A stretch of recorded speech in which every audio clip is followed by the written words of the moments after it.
Imagine what you would change in your fate. Think of the dark. Metro 2033 was a gorgeous looking game when it released in 2010, and surprisingly technically refined considering its origin with the small Ukrainian developer A4. Now, some 4 years later, A4 has returned with Metro Last Light to continue the story of the Metro and further demonstrate its technical prowess. 2033 told the tale of RTM, a young man born under the streets of Russia after a nuclear strike made the surface uninhabitable. Every day is a struggle for survival, as the new societies and rivalries that have formed, along with monstrous mutations, make the Metro a dangerous place to be.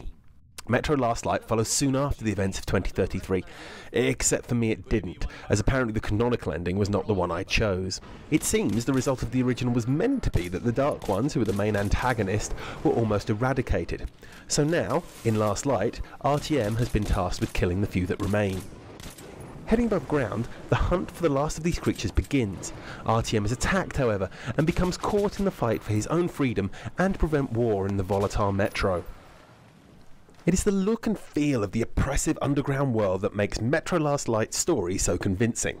Everything about it is designed to perfectly illustrate the hopelessness and decay of a people forced to endure years in an environment only designed to support life for a few months.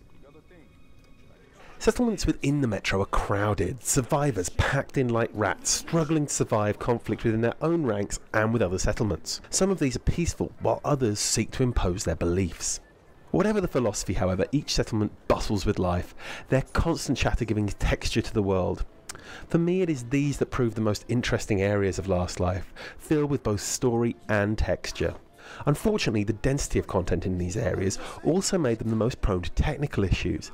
Getting caught on geometry, textures popping in, and NPCs walking through RTM mid-conversation make up just a few of these. True, these are small complaints given the world's detail, but they are enough to break the immersion. Outside of settlements lie the tunnels of the Metro. Dark and dangerous, these form the conduits from one area to the next. On rails may seem like a cheap pun here, but it perfectly describes the story and combat as RTM moves from one unwavering path to the next. The confined and claustrophobic nature of these areas sidestep many of Last Light's technical issues, with the less complex but no less moody tunnels hiding texture problems and removing NPCs from the equation. These derelict corridors make up the bulk of Last Light's combat and stealth sections, forcing RTM through areas where you can decide the best technique to move forward, be it sneaking past enemies, taking them down silently, or a full-on assault. But limited resources will often dictate this choice, as RTM is pushed to his last bullet or even knife to survive. When things are at their worst, however, there is still always the option of using the game's currency, pre-apocalypse bullets, to load your weapon. A wasteful and expensive way to play, but effective, as the factory-made bullets easily rip through all in their path. While enemies in the depths of the Metro can range from blind beasts to humans, on the polluted surface they are all monstrous. These aggressive and powerful enemies mean that it is in these more open areas that the majority of RTM's ammo will be needed.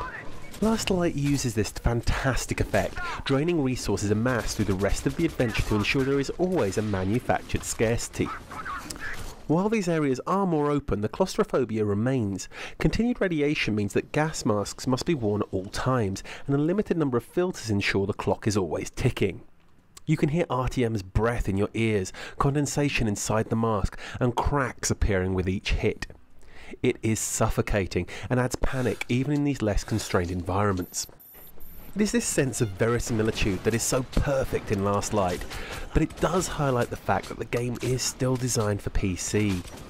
Fumbling between changing gas filters and wiping blood off your goggles proves a struggle with a controller.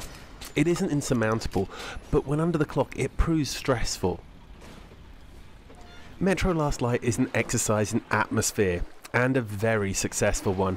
Its linear story drags you through its gritty, oppressive world, and while it may not be perfect, the sense of place and relentless tone create an immersive and believable fiction that's hard to forget.